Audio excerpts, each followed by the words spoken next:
Yes नमस्कार guys, आज मैं निशांत कपूर एक बार फिर से आपके सामने आपके अपने PW UGC नेट में आपका बहुत बहुत स्वागत करता हूं। और यहां पर मैं लेकर आया हूं एक और बहुत ही शानदार जानदार सा सेशन, वादे के मुताबिक सैटरडे दोपहर को 12 बजे। जी हां, और यहां पर आ रहे हैं top questions for your UGC NET exam June 2024। कुछ बहुत ही खास, कुछ बहुत ही शानदार से सवाल मैं यहां पर रखने वाला हूं, लेकिन उन सभी चीजों से पहले सबसे पहले आपको greetings, very very good afternoon to everybody.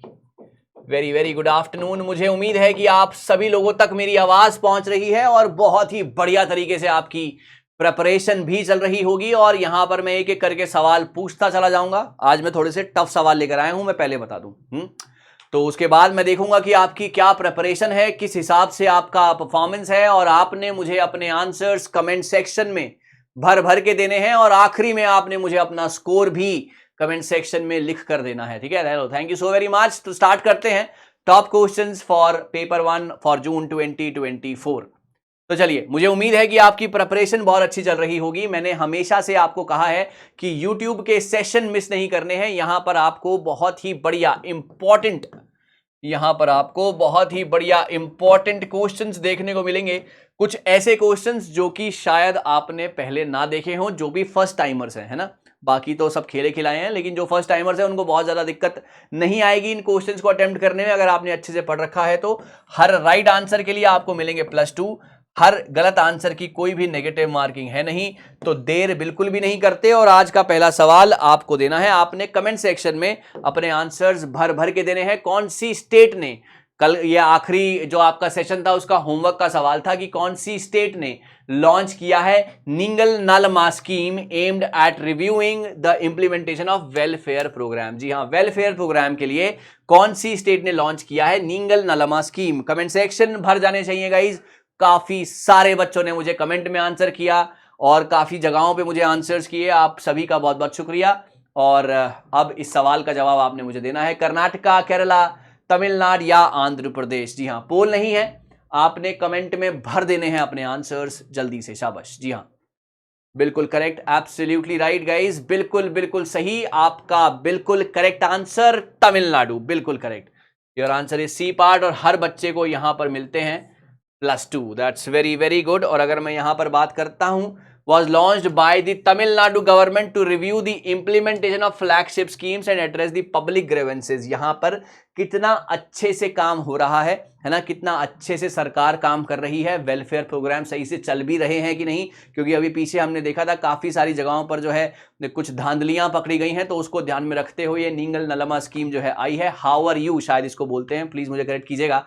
तो यहां पर फ्लैगशिप स्कीम थी ये, है। और यहां पर आपको देखा जा रहा है कि ग्रीवेंसेज मतलब कितनी शिकायतें, है ना, पब्लिक ग्रीवेंसेज यानी कि शिकायतें कितनी हैं और उनका समाधान हो रहा है कि नहीं, है ना। It involves the direct interaction with the beneficiaries by the ministers, senior officials and district collectors to improve the government services. Basically government services को बहुत ज्यादा इंप्रूव करना है ना। सरकार अपना काम ठीक से कर भी रही है कि नहीं, इसके लिए ये स्कीम है Ningal Nalama scheme. I hope it's clear to everybody guys.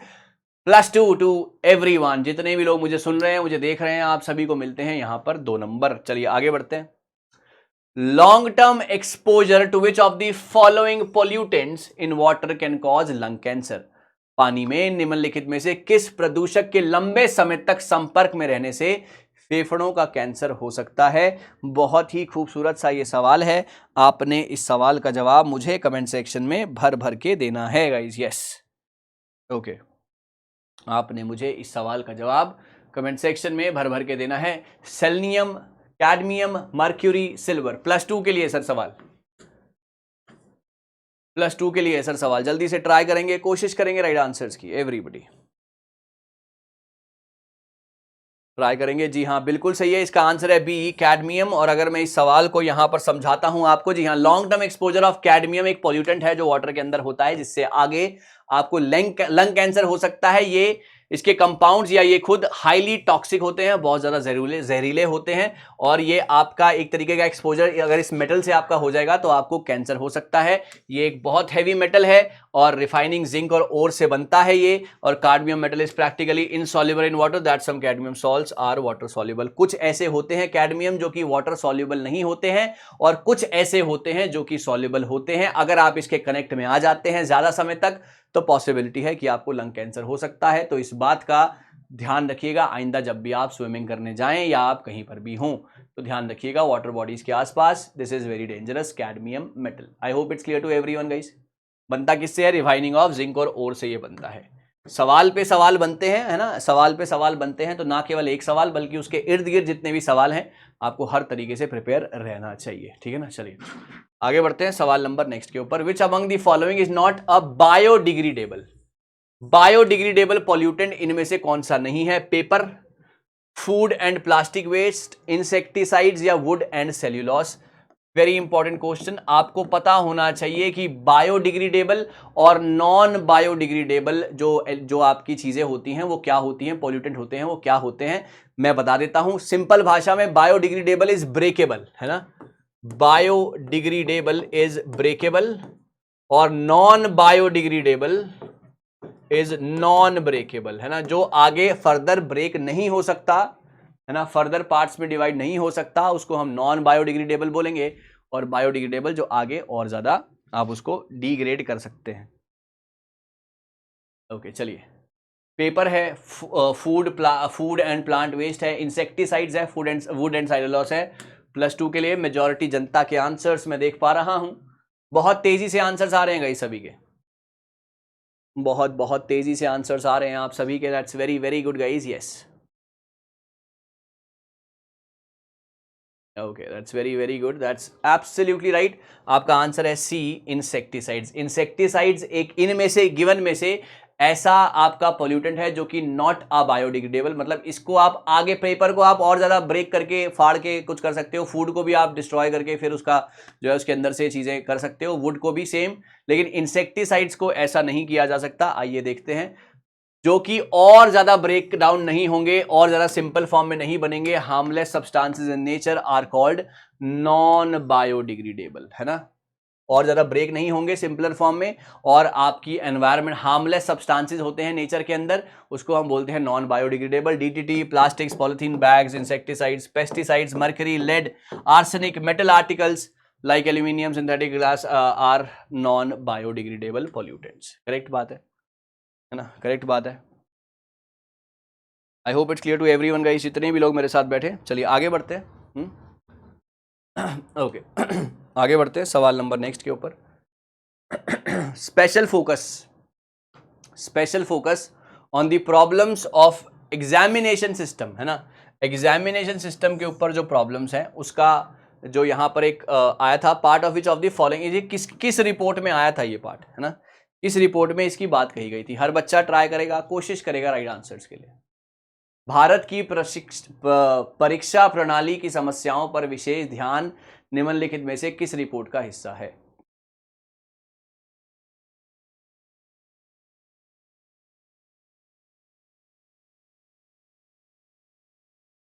Okay बिल्कुल सही है ना।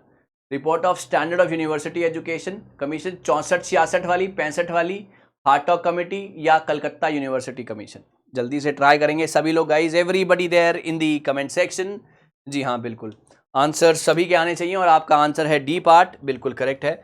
स्टैंडर्ड यूनिवर्सिटी एजुकेशन कमीशन जो यूजीसी की कमेटी थी 1965 वाली, उसमें एग्जामिनेशन सिस्टम के ऊपर बात की गई थी। और क्या बात की गई थी आइए समझते हैं। 1962 में आई थी, was published in the 1965 for the promotion and coordination of university education and और दी डिटर्मिनेशन और maintenance of standards of teaching examination research in universities, है ना, आपकी टीचिंग का, आपका एग्जामिनेशन का और आपका एक तरीके से मेंटेनेंस किस तरीके से होगी यूनिवर्सिटी की, उसकी इसके ऊपर बात की गई थी। कमिटी ने एक बहुत ही ज्यादा एक एनालिसिस किया था एकेडमिक सिचुएशन के ऊपर, graduate post graduate research level के ऊपर, और examination reform units were set up within the commission support of universities of Delhi, Baroda, Guwahati and Aligarh. तो this is very very important question, ये आपको पता होना चाहिए। सबसे इंपॉर्टेंट बात है कि किस तरीके से आपका प्रमोशन होगा, कोऑर्डिनेशन होगा यूनिवर्सिटी एजुकेशन का, नंबर 1 ये इसकी रिपोर्ट में था। उसके बाद determination maintenance of standards of teaching, examination and research के ऊपर। उसके बाद इन्होंने एनालिसिस किया, देखा, और फिर ग्रेजुएट के ऊपर, पोस्ट ग्रेजुएट के ऊपर, रिसर्च लेवल के ऊपर, टेक्निकल एजुकेशन के ऊपर, एडमिनिस्ट्रेशन के ऊपर, हर जगह पर प्रॉब्लम्स ऑफ एग्जामिनेशन सिस्टम के ऊपर इन्होंने ध्यान दिया। ये इसका मेन मकसद था। चलिए आगे बढ़ते हैं। ये एक बड़ा इंपॉर्टेंट क्वेश्चन जो आपके यूजीसी में बार बार आया है, आगे भी आएगा, है ना, आपके यूजीसी में बार बार आया है, आगे भी आएगा। पहली open university in India was established in which year, और मैं आपसे नाम भी जानना चाहूंगा, और मैं आपसे नाम भी जानना चाहूंगा। ट्राई करेंगे सभी लोग गाइस, कमेंट सेक्शन ट्राई करेंगे सभी लोग guys, comment section, my dear students. Yes,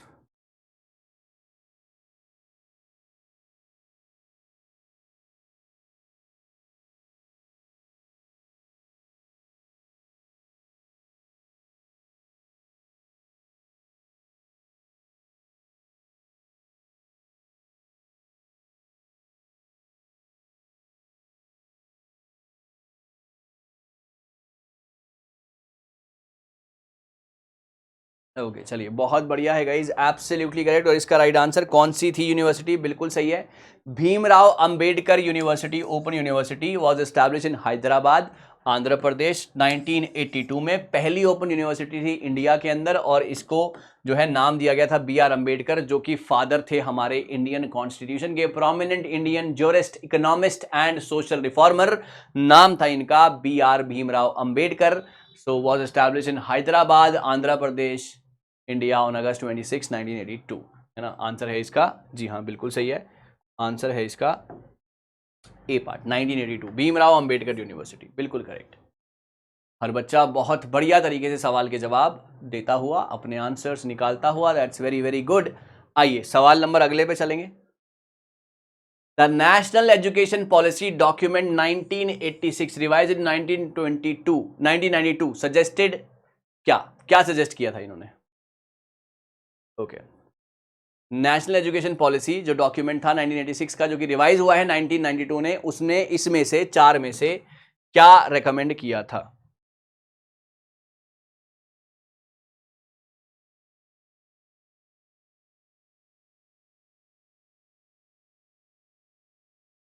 चलिए, क्या उसने कहा था कि मल्टीमीडिया लेकर आओ डिस्टेंस एजुकेशन के लिए?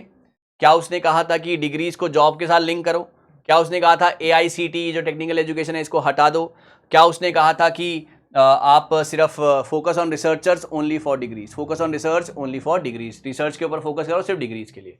2 ऑप्शन तो पहले ही हट जाएंगे, है ना, पहले और दूसरे के ऊपर लड़ाई है। और इसका राइट आंसर है, जी हाँ बिल्कुल करेक्ट, इसका राइट आंसर है ए पार्ट, +2 मिलता है आप सभी को इस सही जवाब के लिए। देखिए, This is because the policy did highlight the importance of leveraging modern technology for educational purposes, including distance learning. यहाँ पर मेन फोकस ये था कि टेक्नोलॉजी को अब और ज़्यादा बढ़ावा दिया जाए। 86 के बाद 92 में ये रिपोर्ट आई थी कि रिवाइज जो हुई थी कि अब डिस्टेंस एजुकेशन में भी आप मल्टीमीडिया यानी कि आप टेक्नोलॉजी का इस्तेमाल करें। कहाँ पर? एजुकेशन के अंदर, करेक्ट। और keep in mind that specific references for multimedia might not be present due to the technology context of the time, है ना। The overall ethos of the policy through was in the support of such innovation educational methods. मतलब वो चाहते थे कि education को, तभी से बात चली आ रही है, अब जाकर जो है बिल्कुल ट्रांसफॉर्म हुआ है और एक पैराडाइम शिफ्ट आया है हमारे एजुकेशन के अंदर। लेकिन बात ये आज से 20 साल पहले या 25 साल पहले से चल रही है कि आपको अब एजुकेशन को लाना पड़ेगा। तो इस, अगर मैं पर्टिकुलर की बात करता हूं पॉलिसी की, इसने कहा था कि मल्टीमीडिया को लेकर आओ डिस्टेंस एजुकेशन के अंदर।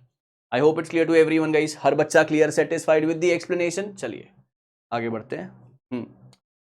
From the 4th 5-year plan onwards the focus on technical education was to, क्या था?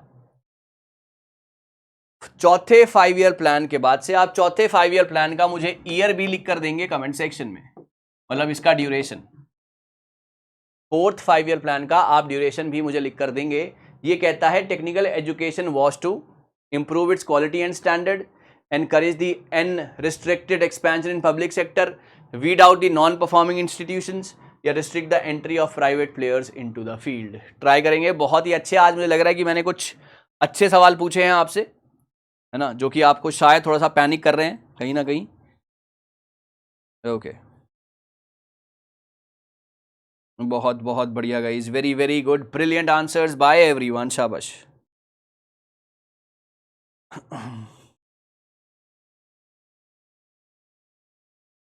Okay, that's very very good guys, brilliant, yes your right answer, बिल्कुल सही है। आपका आंसर है कि वो चाहते थे कि टेक्निकल एजुकेशन की क्वालिटी को बढ़ाया जाए, +2 ए पार्ट इसका आंसर है ना।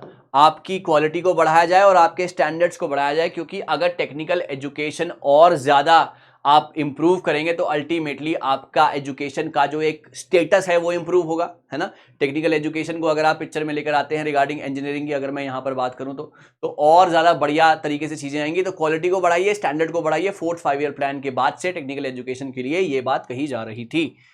जी हाँ, आंसर इज दिस, बहुत बढ़िया। चलिए आगे बढ़ते हैं।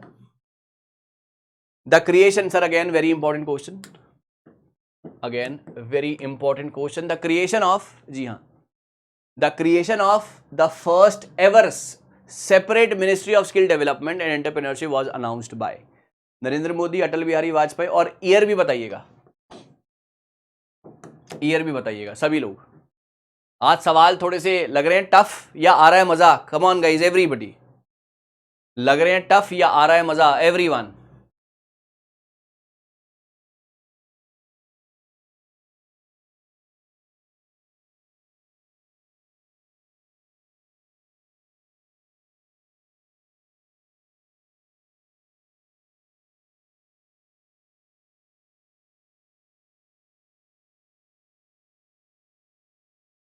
Okay guys, that's very very good, और इसका राइट आंसर है ए, हमारे पीएम नरेंद्र मोदी जी। सबके आंसर यही आ रहे हैं। हाँ चलिए, तो यहां पर बात करते हैं the creation of first ever, पहली, सबसे पहली सेपरेट मिनिस्ट्री बनाई गई स्किल डेवलपमेंट के लिए, और यहां पर बनाई गई थी 9 नवंबर 2014 को as a part of the government focus on promoting skill development, है ना। अब सिर्फ पढ़ाई नहीं करवानी है, अब बच्चों को ना स्किल डेवलपमेंट, मतलब उनको उनके अंदर स्किल भी डेवलप कराना है, and fostering the entrepreneurship among the Indian youth.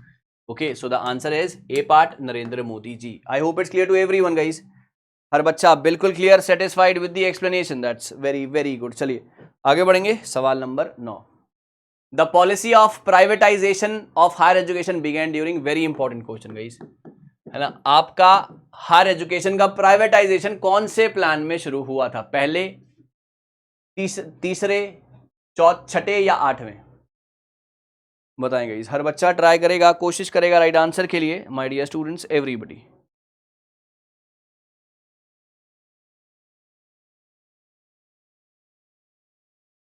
Okay guys, okay, very good, brilliant brilliant answers, yes.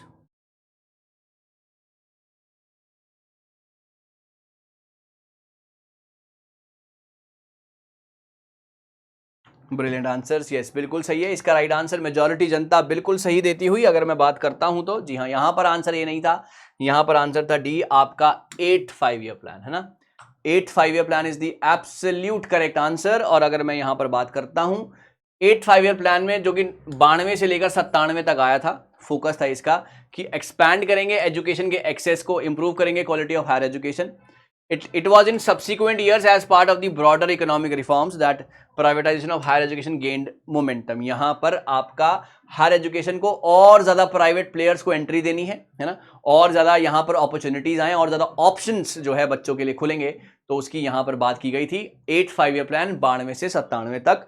The precise timeline when privatisation began can be attributed to different factors and specific policy changes. तो यहाँ पर अलग अलग factors के जरिए, policy changes के जरिए ये बातें सामने आ रही थी कि अब प्राइवेटाइजेशन का हायर एजुकेशन में आना जो है अनिवार्य हो गया है। ओके, तो ये छोटा सा एक सेशन बनाया था मैंने आपके लिए, सिर्फ और सिर्फ इसलिए कि आपको चीजें मैं बहुत अच्छे तरीके से आपके जहन में समझा पाऊं, बिठा पाऊं, बता पाऊं, है ना। ये है आपका एक होमवर्क का सवाल।